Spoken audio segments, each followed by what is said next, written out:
Hello, welcome to career studyist. मैं स्वभाव से एक टीचर हूँ, पेशे से भी एक टीचर हूँ और मेरा काम है कि जो कुछ भी मुझे पता हो वो दूसरों तक बताना, सीखना, समझना। ये आपके ऊपर निर्भर है कि आप चाहें तो इसे सुन सकते हैं, इससे कुछ सीख सकते हैं। क्योंकि हमारा दायित्व है कि जो कुछ भी हमने सीखा है, जो कुछ भी हमने समझा है, उसे एक शिक्षक के नाते हमारा काम है दूसरों तक उसको ट्रांसफर करना और उसको जितनी समझ मुझे आती है उसी समझ के दायरे को सरल रूप में प्रस्तुत करना। इसी कड़ी में आज हम शुरू करने वाले हैं एक टॉपिक जिसका आजकल बहुत ज़्यादा चर्चा में है। तो आइए समझते हैं कि वायरस होता क्या है। सालों से पढ़ाने लिखाने के क्रम में और साइंस की विद्यार्थी होने के नाते साइंस के विषयों में मेरी अभिरुचि रहती है और साइंस में जब भी कुछ नया होता है, घटित होता है, तो मैं कोशिश करता हूं कि उसके बारे में मैं विस्तृत रूप से जानकारी एकत्र कर और लोगों को बांटूं। चूंकि साइंस पढ़ते और पढ़ाते रहे हैं सालों से, इसलिए साइंस के विषयों में मेरी अभिरुचि बहुत ज़्यादा रहती है और हम जो कुछ भी इसमें सीखते समझते हैं वो अपने दायित्व के निर्वहन के रूप में दूसरों तक पहुंचाने का काम करते रहते हैं और ये मेरा काम है, इसलिए मुझे ये करने में कोई संकोच नहीं होता। चूंकि इलेक्ट्रॉनिक माध्यम YouTube हमारा एक चैनल है और इस चैनल के जरिए हम लोगों को अपनी बात पहुंचाते हैं। ये श्रोताओं पर हम छोड़ देते हैं कि हम जो बता रहे हैं वो कितना सार्थक है, कितना सरल है और कितना उपयोगी है। परीक्षापयोगी सामग्री को ध्यान में रखते हुए कि ऐसी ही बातें हम बताते हैं जो परीक्षा के दृष्टिकोण से छात्रों के लिए उपयोगी होंगे। मेरा अभिप्राय किसी छात्र को वैज्ञानिक या चिकित्सा या कोई ऐसी स्पेसिफिक विषय वस्तु की ओर नहीं ले जाना है या वो बनाना नहीं है। हमारा, चूंकि मैं शिक्षक हूं और सिविल सेवा के विद्यार्थियों को पढ़ाता रहता हूं, तो हमारा अभिप्राय रहता है कि हम उतना ही बताएं जितना कि छात्रों को जानना जरूरी होता है। कोई रिसर्च बेस्ड चीजें का रेफरेंस हम तभी लेते हैं क्योंकि विषय वस्तु को सुग्राह्य बनाने के लिए, आसान बनाने के लिए और थोड़ा इंटरेस्टिंग, रोचक बनाने के लिए हम बाकी विषयों का उदाहरण करते रहते हैं और किसी जानकारी को उसमें डालते हैं। लेकिन कई बार ऐसा भी होता है कि वो चीज परीक्षा के हिसाब से जरूरी नहीं होता, ज्ञान के हिसाब से, ज्ञान के जो शब्दकोश है और जो ज्ञान कोश है उसको वृद्धि के लिए जरूरी रहता है और थोड़ा रोचक बनाने के लिए भी जरूरी रहता है। तो आइए आज हम सीखते हैं कि वायरस क्या होते हैं और वायरस कितने प्रकार के होते हैं और अभी जो पेंडेमिक आई है जिससे पूरा देश का, पूरी दुनिया त्राही त्राही कर रही है, कोरोना वायरस, ये किस प्रकार के वायरस की कैटेगरी में आता है और ये वायरस क्या अभी ये हमारे को, जिस तरह से हम इससे प्रताड़ित हो रहे हैं, जिस तरह से हम इससे परेशान हो रहे हैं, क्या यह अभी के लिए है या आने वाले समय के लिए है? क्या पहले वायरस नहीं था? बहुत सारे जो आपके मन में सवाल उठ रहे होंगे, उन सब का इसमें संक्षिप्त विवरण होगा और ये वायरस कैसे काम करता है, कैसे बनता है, इसके जो कैरेक्टर्स हैं वो किस तरह के हैं और ये क्या क्या कर सकता है, इन सभी बातों का उत्तर आपको इस वीडियो में मिलेगा। तो आइए शुरू करते हैं और वायरस की प्रकृति पे बात करते हैं कि सबसे पहले वायरस होता क्या है। वायरस जो होता है वो बेसिकली एक माइक्रो ऑर्गेनिजम्स की श्रेणी है। एक ऐसी अकोशिकीय जीव होता है। अकोशिकीय का अर्थ हुआ कि जिसमें कोई कोशिका नहीं होती, ये सेल नहीं होता। सेल के अंदर बहुत सारे कैरेक्टर होते हैं। इसमें कोई सेल होता ही नहीं है, इसलिए सेल थ्योरी जहां से शुरू होती है, कोशिका की बात जहां से शुरू होती है, उन बातों के पहले ही ये है कि वायरस क्या है, अकोशिकीय है। इसमें कोई होता नहीं है, कोई कोशिका नहीं होती। यह मूल रूप से प्रोटीन और न्यूक्लिक एसिड से मिलकर बना होता है। तो आइए सबसे पहले थोड़ी थोड़ी लिखते रहते हैं साथ में, ताकि आपको थोड़ा रुचि बना रहे।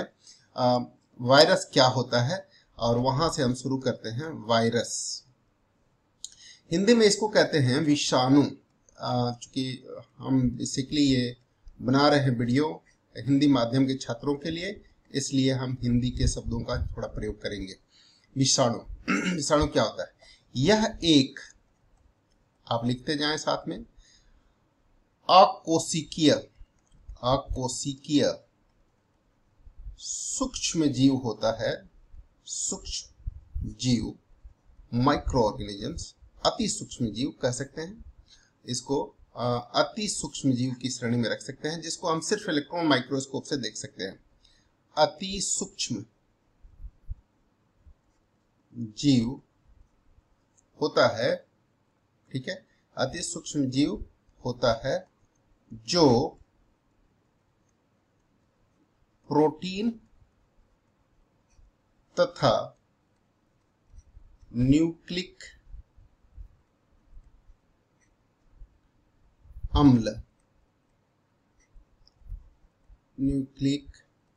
एसिड से मिलकर बना होता है, अब यहां पे दो शब्द हैं, एक है प्रोटीन और दूसरा है न्यूक्लिक एसिड। ये न्यूक्लिक एसिड क्या होता है? तो जैसा लिखा है न्यूक्लिक एसिड, इसको हिंदी में अमीनो अम्ल कहते हैं। इसको कहते हैं अमीनो अम्ल। हिंदी में अमीनो अम्ल भी कहते हैं, अमीनो अम्ल। ठीक है, अमीनो अम्ल का मतलब, इसमें जैसे दो शब्द है, एक है अमीनो केमिस्ट्री की भाषा में ये एक फंक्शनल ग्रुप होता है जो NH2 होता है, और अम्ल भी एक फंक्शनल ग्रुप होता है जिसको कार्बोक्सिलिक ग्रुप कहते हैं, COOH। ये एसिडिक ग्रुप होता है, ये एमिनो ग्रुप होता है। तो ये इन दो ग्रुप को एमिनो ग्रुप केमिस्ट्री में, और ये होता है कार्बोक्सिलिक ग्रुप,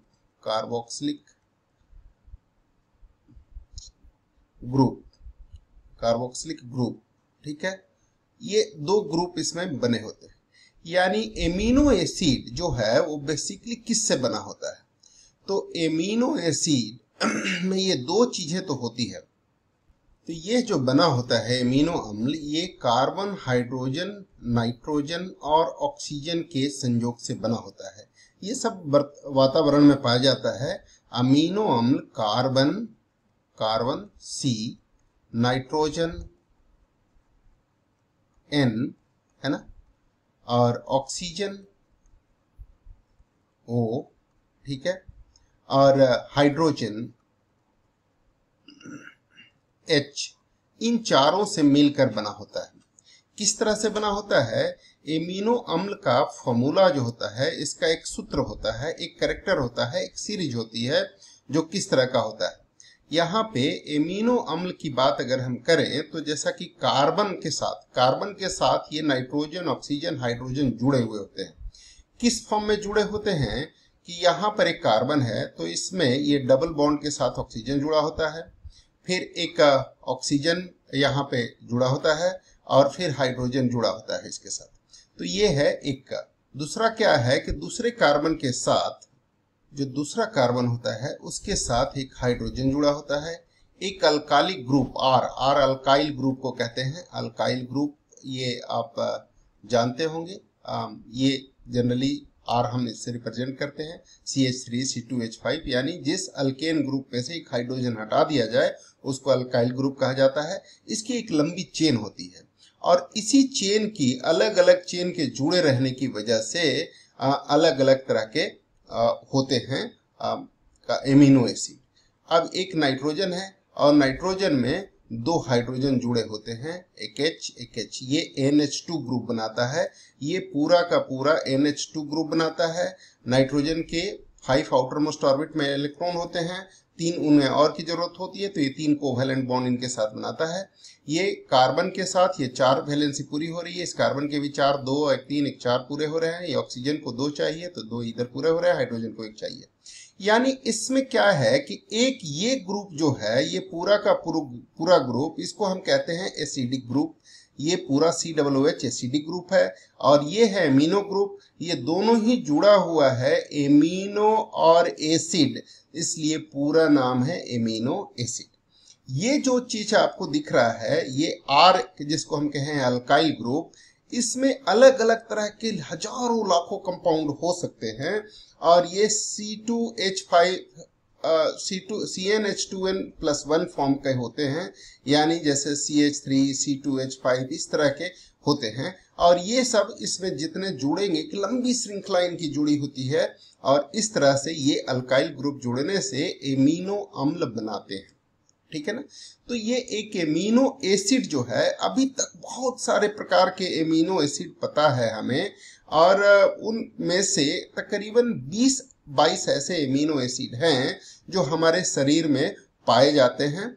और इसकी एक अलग जो है, इसकी एक चेन है, एक जेनेटिक प्रॉपर्टी है जो हमें पता है। तो जैसा कि मैंने कहा कि ये 20-22 जो है जिनकी जेनेटिक कोड होती है, और ये कोडिंग के आधार पर, अलग अलग जेनेटिक कोड के आधार पर ये बेसिकली मॉलिक्यूल होते हैं जो प्रोटीन बनाते हैं।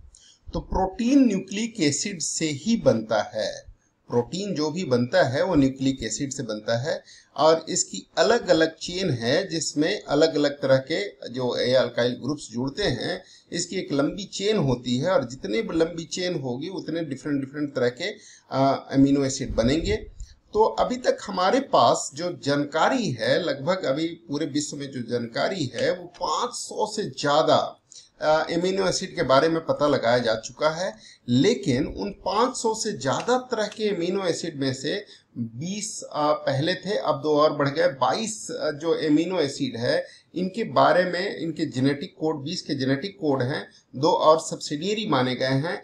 और यही मिलकर के हमारे बॉडी में लगभग 20,000 तरह के अलग अलग जेनेटिक कोड के प्रोटीन का निर्माण करते हैं, जो हमारे बॉडी में लगभग 1 लाख से भी ज्यादा तरह के प्रोटीन पाए जाते हैं। उनको ये 20,000 डिफरेंट टाइप के प्रोटीन के असेंबल करने में मदद करते हैं। कहने का मतलब ये है कि 20,000 तरह के यूनिक प्रोटीन का इनकोडिंग जीन जो है, वो 1 लाख डिफरेंट टाइप के प्रोटीन को, जो यूनिक प्रोटीन होते हैं, उनको असेंबल करने का, उनको बनाने का काम करते हैं। तो ये 20 एमिनो जो एसिड है, 20 या 22 जिसकी हम बात कर रहे हैं, 22 जो है एमिनो एसिड, बाद में 2 रखा गया। ये 22 तरह के जो एमिनो एसिड है, यही प्रोटीन का बेसिक मॉलिक्यूल है जिसके आधार पर प्रोटीन बनता है। तो फिर अगर प्रोटीन न्यूक्लिक एसिड से ही बना होता है, जो हमने जैसा कहा कि इसका मेन मॉलिक्यूल होता है, अणु होता है, तो फिर प्रोटीन न्यूक्लिक एसिड, 2 बातें हमने क्यों लिखी है यहाँ पे।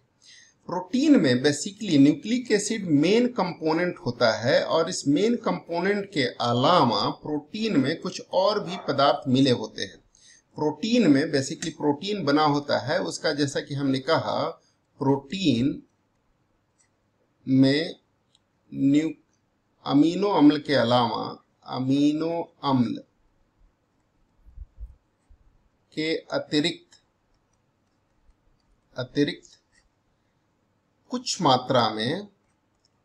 मात्रा में तांबा, कॉपर, गंधक, सल्फर, जस्ता, जिंक तथा फास्फोरस भी मिला होता है। यह प्रोटीन जो होता है वो जीव द्रव्य को, जो भी प्रोटोप्लाज्म होता है, जीव द्रव्य का एक मूलभूत भाग होता है ना। प्रोटीन जीव द्रव्य इसको प्रोटोप्लाज्म कहते हैं। प्रोटोप्लाज्म का एक मुख्य अवयव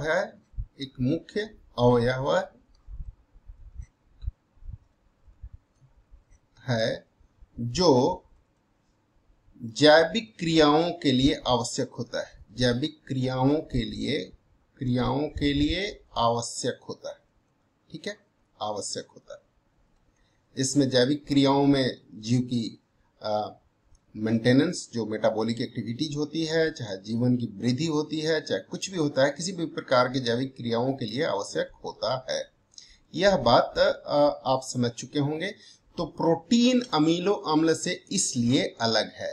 प्रोटीन और अमीनो अम्ल एक उसका मेन कंपोनेंट है, और लेकिन उसके अलावा इसमें होता है कॉपर, इसमें होता है गंधक, इसमें होता है जस्ता, इसमें होता है फास्फोरस, ये सब भी मिला होता है आपके बॉडी में। इसलिए आप देखेंगे किसी को कहा जाता है इनकी फास्फोरस कम हो गई है, इनमें सल्फर की कमी है इनके बॉडी में। ये सब बेसिकली प्रोटीन के कैरेक्टर के हिसाब से बॉडी में फास्फोरस, गंधक, तंबा, जस्ता, ये सब की एक यूनिट होती है जो रिक्वायर्ड होती है बैलेंस, बॉडी को बैलेंस करने के लिए। और प्रोटीन के डिफरेंट कंपोनेंट और डिफरेंट टाइप के जो प्रोटीन के कॉम्बिनेशंस हैं उनके लिए ये जरूरी होता है। तो प्रोटीन भी कई तरह के होते हैं। एक होता है सिंपल प्रोटीन, सरल प्रोटीन जिसको कहते हैं। दूसरा कॉम्प्लेक्स प्रोटीन होता है, संयुक्त प्रोटीन जिसको कहते हैं। और तीसरा डेराइव्ड प्रोटीन्स होते हैं, व्युत्पन्न प्रोटीन। ये 3 तरह के प्रोटीन जनरली होते हैं। और इन 3 तरह के प्रोटीन में क्या डिफरेंस है, थोड़ा सा जिस जानकारी के लिए बता रहा हूँ, इतना जरूरी नहीं है डिटेल जानना। सिंपल प्रोटीन में सिर्फ अमीनो एसिड, न्यूक्लिक एसिड से बना होता है, अमीनो अम्ल से बना होता है, इसमें कुछ और नहीं होता, तो उसको सिंपल प्रोटीन कहते हैं। जो कॉम्प्लेक्स प्रोटीन होता है उसमें न्यूक्लिक एसिड यानी अमीनो अम्ल के अतिरिक्त कुछ अन्य पदार्थ जैसे तंबा, जस्ता, ये सब हम बताए, ये सब भी मिला होता है, फास्फोरस मिला होता है, तो इसको हम कहते हैं कॉम्प्लेक्स प्रोटीन। और तीसरा डेराइव्ड प्रोटीन जो होता है, ये दोनों के डीकम्पोजिशन से, सिंपल प्रोटीन और कॉम्प्लेक्स प्रोटीन के डीकम्पोजिशन से, विघटन से बनता है।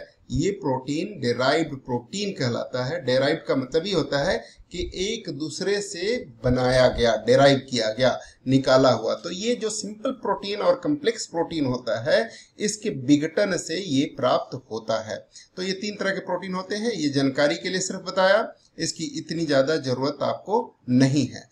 तो ये प्रोटीन जो है ये सारी मेटाबॉलिक एक्टिविटी के लिए जरूरी होता है। ये हमारी बॉडी में किसी भी प्रकार के चेंजेज के लिए जरूरी होता है, शारीरिक वृद्धि के लिए जरूरी होता है। और ये सारा चीज जो बना होता है प्रोटीन से, तो उसी तरह से जो वायरस होते हैं, ये दोनों वायरस भी प्रोटीन और न्यूक्लिक एसिड के कॉम्बिनेशन से बना होता है, लेकिन इसमें कोई सेल नहीं होता, इसमें कोई कोशिका नहीं होती। तो वायरस जो है वो अकोशिकीय होता है, माइक्रो ऑर्गेनिजम्स है, जो इलेक्ट्रॉन माइक्रोस्कोप से सिर्फ देखा जा सकता है। वायरस के बारे में जो सबसे इंपॉर्टेंट बात है वो ये है कि जैसा कि आपने भी पहले पढ़ा होगा कि वायरस न तो सजीव है न निर्जीव है, वायरस लिविंग और नॉन लिविंग के बीच में आता है। यानी ये ऐसा क्यों कहा जाता है? ऐसा इसलिए कहा जाता है कि वायरस जनरली क्रिस्टल फॉर्म में होता है। इसको आप चीनी के या बालू के दाने के, बहुत माइक्रो लेवल के जो दाने होते हैं, और उसको जैसे बालू के एक दाने को आप हजारों साल तक किसी डिब्बे में बंद करके रख सकते हो, और उसी तरह से आप वायरस को भी हजारों साल तक बंद करके कहीं रख सकते हो। वायरस इनएक्टिवेट होता है, मृत होता है, निर्जीव होता है जब वो बाहर रहता है, और वो हजारों साल तक ऐसे ही मरा हुआ पड़ा रहेगा। लेकिन जैसे ही किसी लिविंग सेल के अंदर आता है, वह एक्टिवेट हो जाता है और वो जिंदा हो जाता है, और वो एक जीवित प्राणी की तरह काम करने लग जाता है। इसीलिए चूंकि इसकी अवस्था हजारों साल तक मरे पड़े मृत प्राय रहने की है, इसलिए उसको उस समय आप निर्जीव कह सकते हैं। जब भी किसी बॉडी के टच में आता है तब हम इसे क्या कहते हैं, तब इसे सजीव के रूप में काम करता है, ये लिविंग बीइंग के रूप में काम करता है, एक सजीव प्राणी के रूप में काम करता है। इसलिए इसे सजीव और निर्जीव के बीच की बात कही गई थी, जो आप वायरस के बारे में जानते हैं। इसका मतलब यह हुआ कि वायरस जो एक्टिवेट तभी होगा जब किसी लिविंग बॉडी के संपर्क में आएगा और उसके सेल में एंटर करेगा। क्योंकि अपने का सेल नहीं है, उसका खुद का सेल नहीं है, लेकिन ये किसी सेल में जब एंटर कर जाता है, किसी कोशिका में जब प्रवेश कर जाता है, तो ऐसी स्थिति में वायरस जो है उस कोशिका को अपने सूचना से, उस कोशिका के अपने सूचना तंत्र से उसको चेंज कर देता है, उसकी जेनेटिक मैसेंजर को अपने मैसेंजर से चेंज कर देता है, और उस कोशिका का जो सूचना देने का काम होता है, जो काम करने का होता है, जो कोशिका जिस टिश्यू को बनाती है, जो उनका सारा का सारा जो चीज है, उनका स्ट्रक्चर जो है, उनका मैसेंजर का जो काम है, वो सारा अपनी कोडिंग से चेंज कर देता है। और ऐसी ही बहुत सारी और जो पॉल्यूटेड या आप कह सकते हैं कि डिफंक्टेड, जो बहुत सारी ऐसी कोशिका जो कि जिनमें ये कोडिंग चेंज हो गई है, ऐसी दूषित कोशिकाएं और भी बहुत सारा निर्माण कर देता है, जिससे जो जिस जीव के अंदर ये वायरस जाते हैं उनको ये प्रभावित कर देते हैं, उनको बीमार कर देते हैं, क्योंकि उनके धीरे धीरे धीरे धीरे जितने भी मैसेंजर का सिस्टम है उन सबको खराब कर देंगे। और खराब करने लग जाएंगे तो जैसे जैसे मैसेंजर के सिस्टम खराब होंगे वैसे वैसे गलत सूचनाएं जाएगी, और जो बॉडी का फंक्शन है वो आपको सही तरीके से, जब सही सूचना ही नहीं प्राप्त होगी तो सही तरह से फंक्शन नहीं करेगा। तो इस तरह से जो वायरस है वो किसी बॉडी को दूषित कर देता है। तो हम अब ये आप जानना चाहते हो कि क्या सारे वायरस जो है वो खराब होते हैं या कुछ अच्छे भी होते हैं। अभी तक कितने वायरस हमें पता है, और वायरस की प्रजाति कितनी होती है, वायरस कितने प्रकार के होते हैं, इन सब बातों की लेखा जोखा हम जानने की कोशिश करते हैं। तो एक बात जो याद रखने वाली है वो ये है कि वायरस क्या करता है। वायरस जो किसी भी लिविंग बॉडी, चाहे वो प्लांट्स हो, चाहे एनिमल्स हो, चाहे कोई भी माइक्रोब्स हो, इवन बैक्टीरिया या आर्कियास जो होते हैं, उनमें जो एकल एक कोशिकीय जीव होते हैं, उनमें भी उनको भी ये प्रभावित कर सकते हैं। ये क्या करते हैं, ये वायरस जो है वो डीएनए और आरएनए जो मूल होता है किसी भी लिविंग बॉडी के, उसकी जेनेटिक स्ट्रक्चर को, जो जेनेटिक संरचना होता है, उसको अपनी जेनेटिक सूचना से बदल करके और कोशिका को संक्रमित कर देते हैं।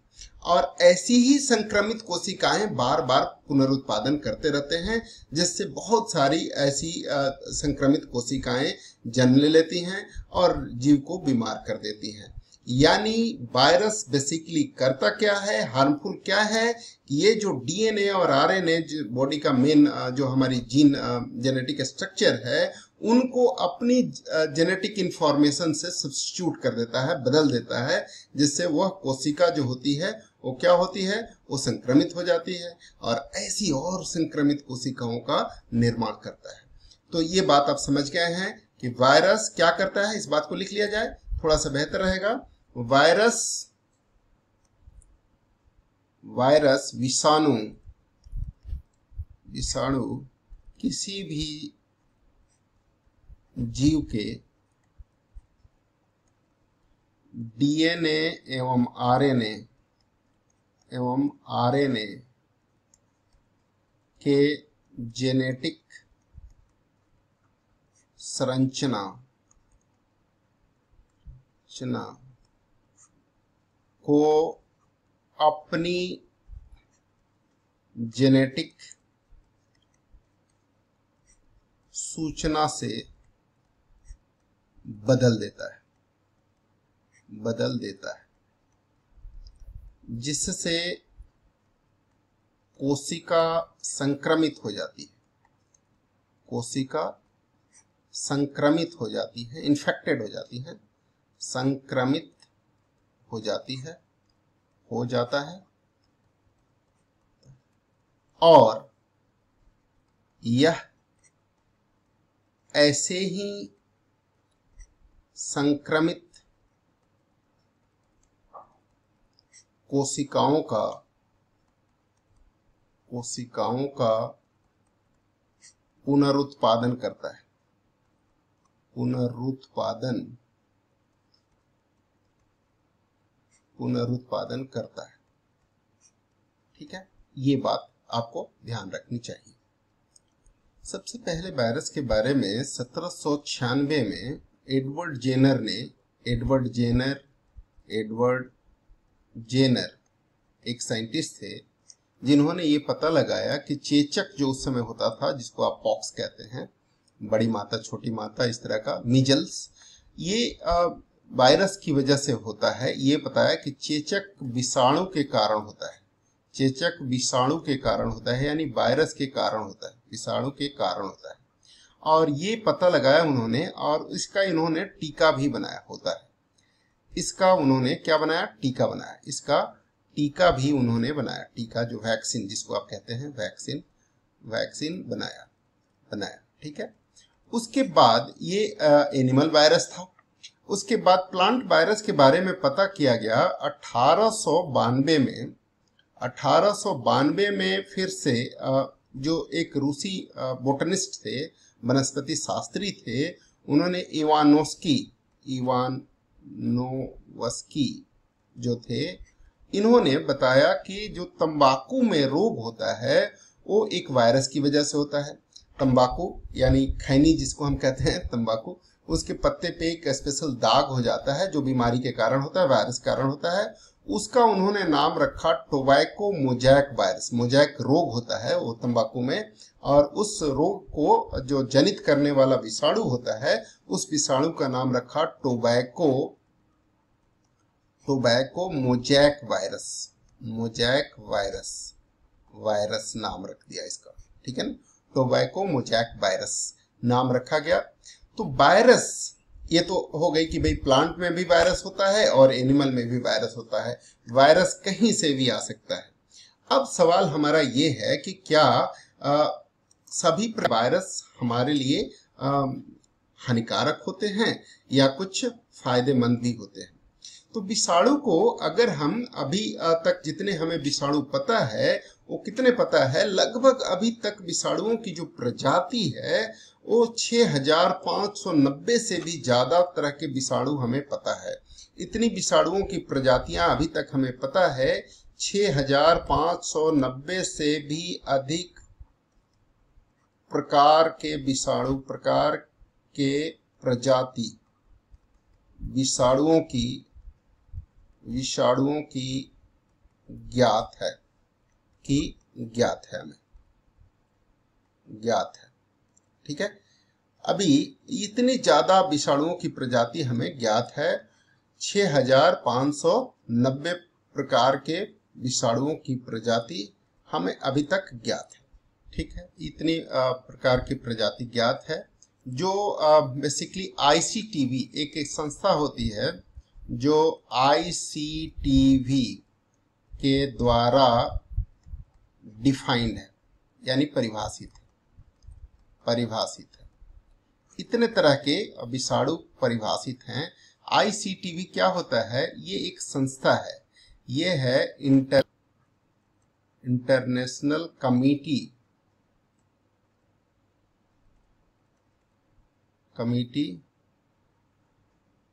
Of taxonomy, international committee on taxonomy of viruses,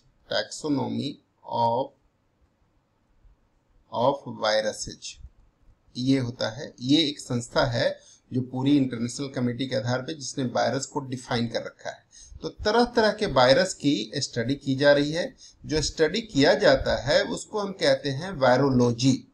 जो डिपार्टमेंट है जिसमें ये वायरस की स्टडी की जाती है उसको हम कहते हैं वायरोलॉजी। जैसे बायोलॉजी होता है, बायोलॉजी में स्पेसिफिक रूप से वायरोलॉजी होती है, और ज्यादा स्पेसिफिक होते हैं तो माइक्रोबायोलॉजी होती है।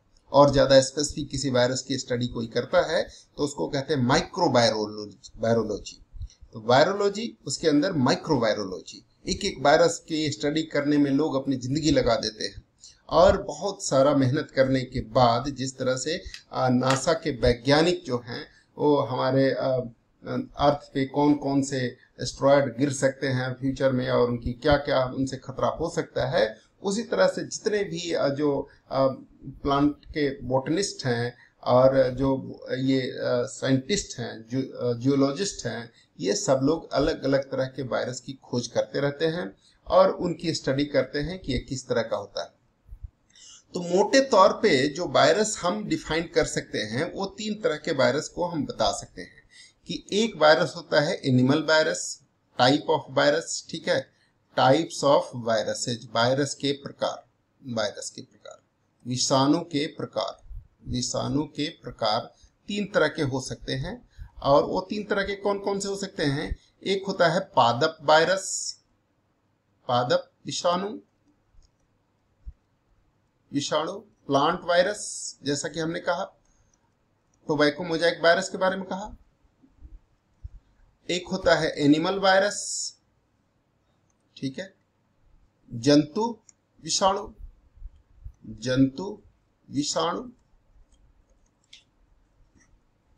एनिमल वायरस,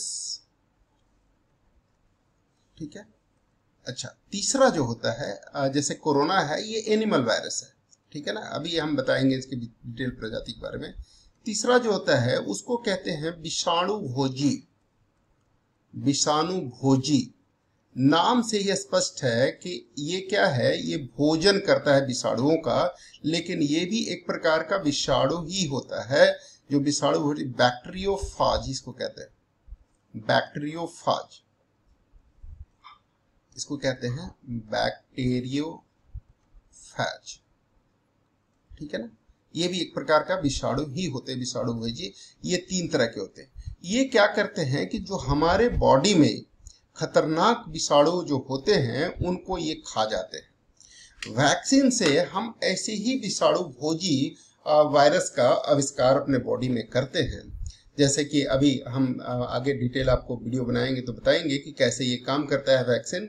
अभी संक्षेप में बता देता हूं कि एक एग्जाम्पल के तौर पे कि जो अभी कोवैक्सीन है, इसमें क्या है कि जो बैक्टीरिया वायरस है उसी की बॉडी को, जो डेड वायरस है जिसमें सिर्फ प्रोटीन है बट उनकी जेनेटिक कैरेक्टर नहीं है, उनका इस्तेमाल करके वैक्सीन बनाया गया है। जेनेटिक उनकी कैरेक्टर, जो जेनेटिक इंफॉर्मेशन जो बदलते थे उस कैरेक्टर को उसमें डेड कर दिया गया है और बाकी उनके प्रोटीन्स का इस्तेमाल करके ये वैक्सीन बनाई गई है, जिस वैक्सीन की वजह से हमारे बॉडी में एंटीबॉडी बनता है और ये एंटीबॉडी एक्चुअल जो कोरोना वायरस के जो वायरस आएंगे उनको ये खा जाएंगे, उनको ये समाप्त कर देंगे, उनको ये बर्बाद कर देंगे। और उसी कैरेक्टर चूंकि उनका जेनेटिक इंफॉर्मेशन को डेड कर दिया गया है, इसलिए वो अलग तरह के दूसरे कोशिका को संक्रमित करने की स्थिति में नहीं होते हैं। और ये बेसिक स्ट्रक्चर है, बहुत पुराना मेथड है जिसके आधार पर चेचक के वायरस भी बनाए गए थे और भी वायरस वैक्सीन भी बनाए गए थे। तो ये बैक्टीरियोफेज होते हैं। हम इन विषाणुओं को ICTV जो है वो 7 क्लास में बांटा है, 7 क्लास में बांटा है। अब जैसे इनके पे थोड़े थोड़े से वायरसेज के 1-2 कॉमन नाम ले लेते हैं। अब कुछ जो वायरस है जैसे हैजा वायरस की वजह से फैलता है। इन्फ्लुएंजा ये भी वायरस की वजह से फैलता है। पेचिस, टाइफाइड ये सब वायरस से जनित रोग हैं। टाइफाइड जो होता है। इसी तरह से पोलियो वायरस होता है, पोलियो वायरस ये भी एक वायरस ही है। आप अभी हाल में चर्चा में सुन रहे होंगे HIV वायरस, ठीक है ना, HIV। तो HIV वायरस ये सब जो है, ये सब वायरस कॉमन है और इन सब वायरस को खत्म करने के लिए, हालांकि HIV का अभी बहुत कारगर दवाई नहीं निकली है, लेकिन इन सब जो वायरस है जैसे हैजा है, इन्फ्लुएंजा है, पेचिस है, टाइफाइड है, पोलियो वायरस है, इनके लिए वैक्सीन्स डेवलप किए गए हैं और इनके लिए वैक्सीन्स भी इस्तेमाल किए जाते हैं और कुछ मेडिसिन भी है जो कि इसको खत्म कर सकता है। ये एंटीवायरल होता है। एंटीवायरल का मतलब ये होता है कि जो वायरस के अगेंस्ट काम करे, और यही कहलाता है बैक्टीरियोफेज, जो इनको भक्षण करता है। और ऐसे वायरस अगर हमारे शरीर में प्रवेश कर जाते हैं, जो हैजा फैला सकते हैं, तो इनकी अगर कम मात्रा जब तक होती है तब तक ये बैक्टीरियोफेज हमारे शरीर में से प्रेजेंट होते हैं। ये खा के उनको नष्ट कर देते हैं, इनका भोजन कर देते हैं। भोजी हैं, विषाणु भोजी हैं, इनको विषाणु ही खाना अच्छा लगता है, तो ये उनको नष्ट कर देते हैं और नष्ट करके हमारे शरीर को रक्षा करते हैं। तो बहुत से विषाणु भोजी हमारी बॉडी में ऑलरेडी प्रेजेंट होते हैं, जो कि हमारी बॉडी की रक्षा करते हैं। और कुछ प्लांट वायरस और एनिमल वायरस ऐसे हैं जो हमारी बॉडी को हार्म पहुंचाते हैं, और उनके लिए हमें वैक्सीन की जरूरत पड़ती है। जब ये वायरस ज़्यादा हो जाते हैं तो वैक्सीनेशन करके, ऐसे एक तो दो तरीका है, बहुत पहले ही हेपेटाइटिस वगैरह जो होता है, या टाइफाइड वगैरह, इन्फ्लुएंजा, चेचक, ये सब के लिए, और इवन टीबी के लिए भी वैक्सीन लगवाई जाती है। बचपन में आपको भी लगा होगा, तो बचपन में वैक्सीन लगा देते हैं कि आगे से पहले ही से ये शरीर में इसके खिलाफ एंटीबॉडी डेवलप हो जाए, और जब ये वायरस किसी तरह से आक्रमण करें तो उनको ये जवाब दे सके, उनको मार सके, और ऐसा होने की संभावना बहुत कम रहे। तो किसी भी बच्चे को इसीलिए पहले ही टीका लगाया जाता है, और पोलियो की ड्रॉप्स पिलाई जाती है, ड्रॉप के रूप में पिलाई जाती है, ताकि उसके बॉडी में एंटीबॉडी बन सके, और जब भी ऐसा कोई अटैक हो तो उसको खत्म किया जा सके। तो ये सब वैक्सीनेशन के जरिए होता है, और ये वायरस जो है हमारी बॉडी को किसी न किसी तरह से हार्म पहुंचाते हैं। लेकिन बैक्टीरियोफेज जो होते हैं ये हमारी बॉडी को रक्षा करते हैं, और हमारी बॉडी को अलग अलग तरह की बीमारियों से लड़ने से बचाते हैं। तो अब सवाल ये है कि ये जो जितने भी वायरस है, जैसे मैंने कहा कि 6590 से अधिक स्पीसीज है, इन वायरसेज को जो ICTV है उन्होंने इनको 7 क्लास में बांटा। 7 क्लास में बांटा वायरस के class of, there are 7 class of virus. Virus को 7 वर्गों में बांटा गया। वायरस को 7 वर्गों में बांटा गया।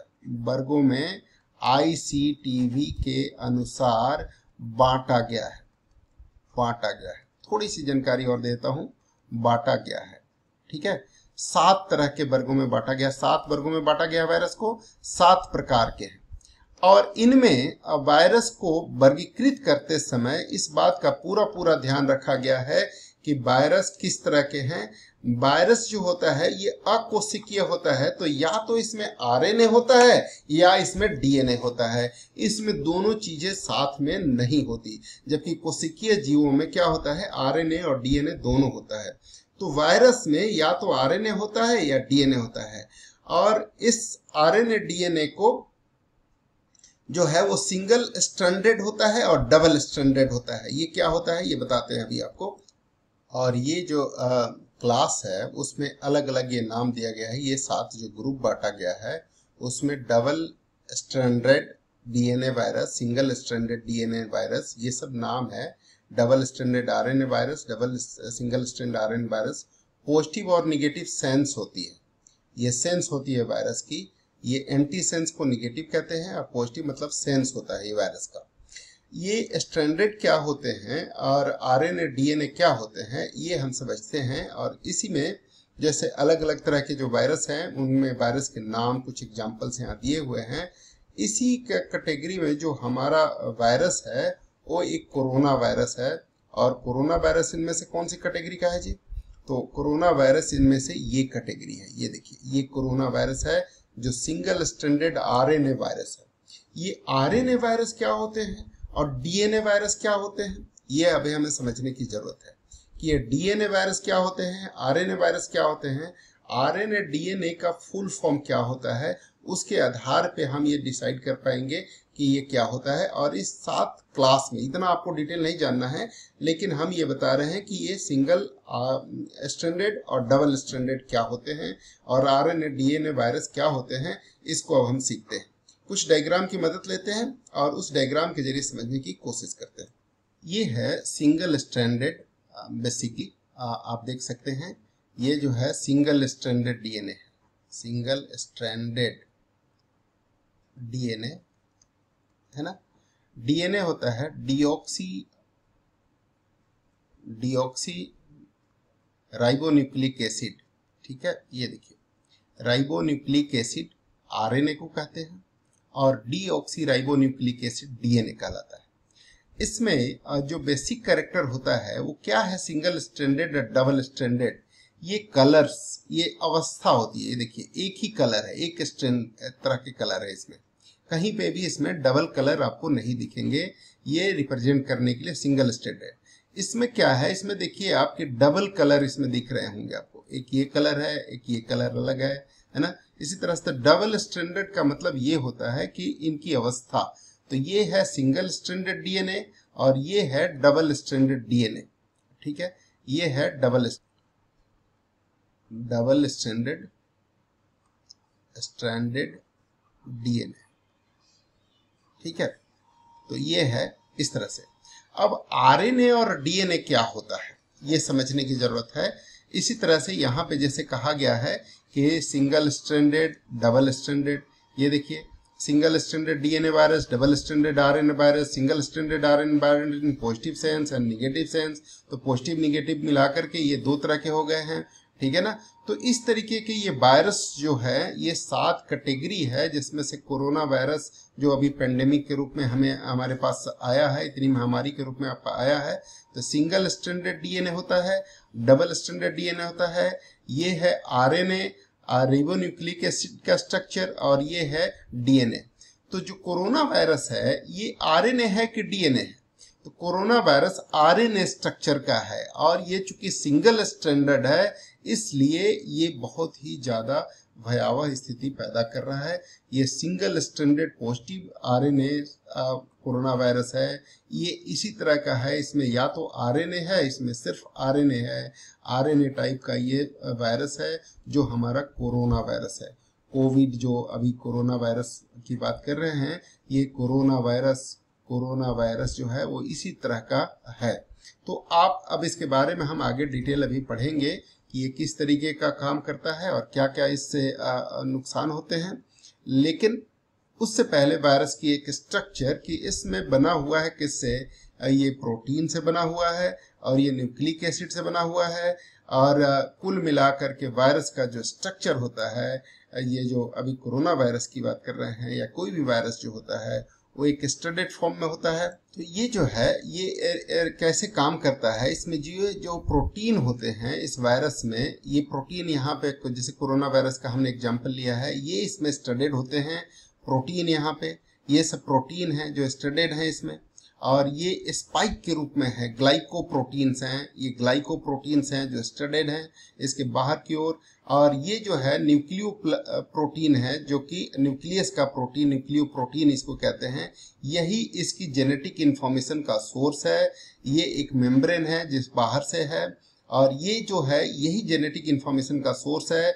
इसमें जेनेटिक आरएनए होता है और इस आरएनए की वजह से मैसेंजर आरएनए जो इसमें है, इस मैसेंजर आरएनए को डेड करके और बनाया जाता है, कोवैक्सीन बनाया गया है। इस जेनेटिक इंफॉर्मेशन को, जो जेनेटिक इंफॉर्मेशन इसके अंदर है ये पूरा का पूरा, इसको केमिकल के जरिए डेड किया जाता है। प्रोटीन को लाइव रखा जाता है और प्रोटीन लाइव रहता है जिसके जरिए ये एंटीबॉडी बनाता है। इस प्रोटीन से एंटीबॉडी हमारी शरीर में बनता है और ये चूंकि इसको डेड कर दिया जाता है केमिकल डाल करके वायरस में से, इसलिए ये जो है जेनेटिक इंफॉर्मेशन बदलने की हैसियत नहीं रखता और जो नई कोशिका जिसमें ये प्रवेश करता है, जो वैक्सीन के जरिए हमारी बॉडी में दी जाती है, अलग अलग कोशिकाओं में ये जाता है। तो अलग अलग कोशिकाओं में जाने के बावजूद भी ये जेनेटिक इंफॉर्मेशन को चेंज करने में और अपनी जैसी जो संक्रमित कोशिका है उसको संक्रमण करने में नाकामयाब रहता है।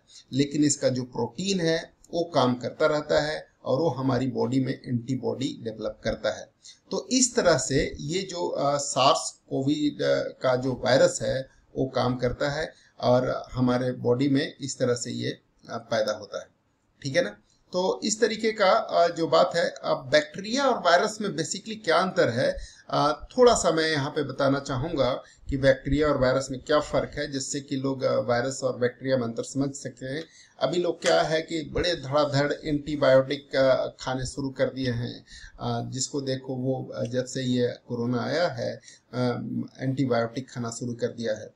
एंटीबायोटिक नहीं खाना चाहिए, ये वायरल डिजीज है, इसमें एंटीबायोटिक शुरुआत में नहीं खाना चाहिए। जब तक आपको बैक्टीरिया से इम्पैक्ट नहीं हो बॉडी को, तब तक आपको एंटीबायोटिक नहीं खाना चाहिए। इसके लिए एंटीवायरल दवा होती है, वायरस से रिलेटेड डिजीज को ख़त्म करने के लिए एंटीवायरल दवा होती है।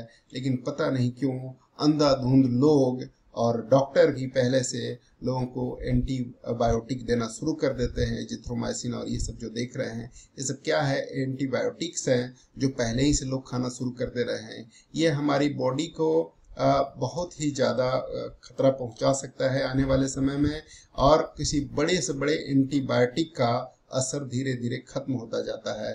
जैसे ही हमारी बॉडी में ज़्यादा से ज़्यादा एंटीबायोटिक कंज्यूम होता है, तो ये जो है ये आने वाले समय में जो और भी एंटीबायोटिक होंगे उसके असर को खत्म कर देता है। तो बेसिकली वायरस और बैक्टीरिया में फ़र्क क्या है, ये थोड़ा सा हम बता दें कि वायरस और बैक्टीरिया में फ़र्क क्या होता है, ताकि आपको समझने में सहूलियत होगी। वायरस और बैक्टीरिया, अगर हम कहें, बैक्टीरिया को कहते हैं जीवाणु, जीवाणु यानी बैक्टीरिया, बैक्टीरिया, ठीक है। तो ये बैक्टीरिया होता है, और विषाणु जो होते हैं, विषाणु ये है वायरस। सबसे पहले ये है कि ये एक अकोशिकीय जीव होता है। यह क्या होता है, पहली चीज है कि ये अकोशिकीय होता है, यानी इसमें कोई कोशिका नहीं होती, अकोशिकीय जीव होता है, ठीक है ना। जो प्रायः मृत होता है, जो मृत प्राय रहता है, प्राय रहता है, मृत प्राय रहता है। और यह किसी निर्जीव, किसी जीव में जाने पर, किसी लिविंग जीव में जाने पर, किसी जीव में जाने पर सजीव हो जाता है, सजीव हो जाता है, ठीक है, सजीव हो जाता है। तो किसी जीव में जाने पर ये सजीव होता है, अदरवाइज ये हजारों साल तक ये पड़ा रहेगा, और ये इसे कई साल तक इसे इकट्ठा किया जा सकता है।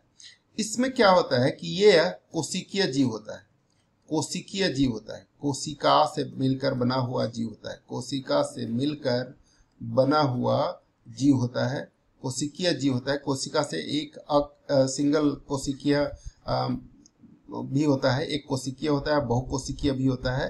तो कोशिकीय जीव होता है, ये कह सकते हैं, कोशिकीय जीव होता है, ठीक है, जीव होता है जो जीवित रहता है, जो जीवित रहता है।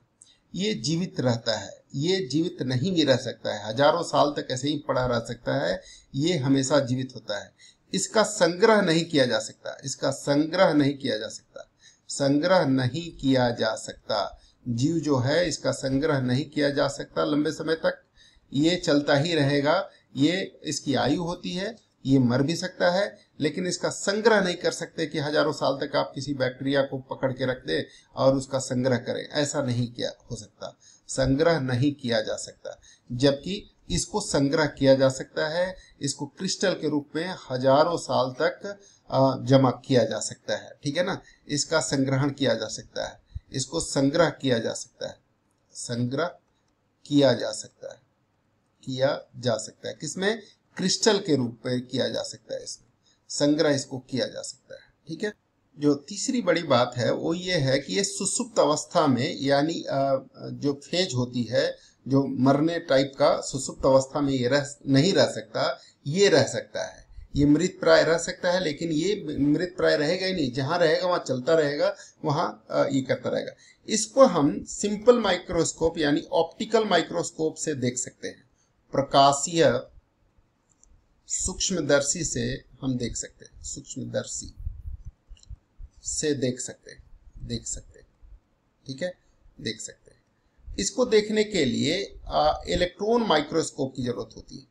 इसको सिर्फ इलेक्ट्रॉन माइक्रोस्कोप से देखा जा सकता है, इलेक्ट्रॉन माइक्रोस्कोप, इलेक्ट्रॉन सूक्ष्मदर्शी से देखा जा सकता है, सूक्ष्मदर्शी से देखा जा सकता है, से देखा जा सकता है। ठीक है, देख सकते हैं, देखा जा सकता है। ठीक है, तो ये बेसिक डिफरेंस है। इतनी सारी बातें आप विषाणु के बारे में जान गए। अब विषाणु का क्या काम होता है, कैसे ये काम करता है, और जो कई सारे ऐसे विषाणु हैं जो कि हमारे शरीर के लिए लाभदायक होते हैं, कई सारे ऐसे विषाणु हैं जो हमारे शरीर के लिए हानिकारक होते हैं। ये कुछ बातों की जानकारी हमने दी है। ये सिर्फ उस एक पढ़े लिखे लोगों की जो जानने चाहिए, वो बिना किसी स्पेसिफिक नॉलेज के, बिना किसी वैज्ञानिक का आधारभूत ज्ञान के, एक साधारण पढ़े लिखे आदमी को जितनी जानकारी होनी चाहिए वो जानकारी हमने आपको देने की कोशिश की है। उम्मीद है आपको यह जानकारी अच्छी लगी होगी। अगर आपको ये जानकारी अच्छी लगी है तो आप हमारे चैनल को सब्सक्राइब करें और हमें उत्साहवर्धन करें, ताकि हम अगला वीडियो आपको बना के दें और हम इस तरह के वीडियो बनाने के लिए प्रेरित हों। अगर अभी तक आपने हमारा चैनल सब्सक्राइब नहीं किया है तो कर लीजिए और बेल आइकन को भी प्रेस कर दीजिए, जिससे आगे आने वाले वीडियो आपको उसकी सूचना मिलती रहेगी। धन्यवाद आपका इस वीडियो को देखने के लिए। आपका बहुत बहुत आभार। इसी तरह से आने वाले वीडियो को देखते रहें, और किसी भी प्रकार का इसमें कोई आपको कमेंट में कोई बात पूछनी है तो उसको कमेंट बॉक्स में लिखें, हम उसका जवाब अवश्य देंगे। जानकारियां तो बहुत है अभी, जैसे कि स्पीशीज के बारे में, और इसकी जेनरा होती है, फैला होता है, मतलब बहुत सारे इसमें वेराइटीज हैं, लेकिन उतनी सारी बातें हम नहीं बता रहे हैं। हम आपको मुख्य रूप से जो वायरस की 7 स्पीशीज होती है, लेकिन प्रकार तो 3 ही होते हैं, उन 3 प्रकार में हमने आपको बताया कि 3 तरह के विषाणु होते हैं, उनके प्रकार होते हैं, और इसी वायरस से आगे तरह तरह की बीमारियां होती है। ये कोरोना वायरस कोई पहला वायरस नहीं है और न कोई अंतिम वायरस है। पहले भी वायरस आए हैं, और हाल के दिनों में जो बेसिकली उष्णकटिबंधीय क्षेत्र हैं, ट्रॉपिकल रीजन है, साउथ एशिया और अफ्रीका के देश हैं, यहाँ पर लोग जो एनिमल हैबिटेट है उससे बहुत ज़्यादा छेड़छाड़ कर रहे हैं, और बहुत ज़्यादा छेड़छाड़ करने की वजह से जो बेसिकली वायरस है वो एनिमल से हमारे बॉडी को ट्रांसफर हो रहे हैं। बहुत सारा जो भोज्य पदार्थ है, जो खाने की सामग्री है, उसमें हम बहुत ज़्यादा एनिमल पर निर्भर होते जा रहे हैं, और एनिमल को खाने के रूप में इस्तेमाल किया जा रहा है। साउथ एशिया में और अफ्रीकन लोग करते हैं, जिससे ये वायरस जो है ह्यूमन बींग तक ट्रांसफर हो रहा है। और ऐसे लाखों वायरस अभी पता है, लेकिन हमने ये कहा कि 7000 के आसपास, जो लगभग 7000 से थोड़ा कम, 6590 से अधिक वायरस का ICTV ने मान्यता दी है। इनके बारे में डेफिनेशन है, इनके बारे में जानकारी है। वायरस तो लाखों है, और ऐसा नहीं है कि ये 6-7 हजार ही हैं, लेकिन उनमें से कुछ वायरस के बारे में जानकारियां हैं। इनमें से कौन कितना हार्मफुल हो सकता है, ये कुछ प्रिडिक्शंस है, अभी एक्यूरेट स्टडी नहीं है। अगला वायरस कौन सा होगा, इसके बारे में ये बता पाना किसी भी वैज्ञानिक के लिए मुश्किल होगा, लेकिन वायरस आते रहेंगे और हम उनका मुकाबला करते रहेंगे। आप इस पॉजिटिव नोट के साथ मुझे आज का ये वीडियो समाप्त करने की इजाज़त दीजिए। नमस्कार, थैंक यू।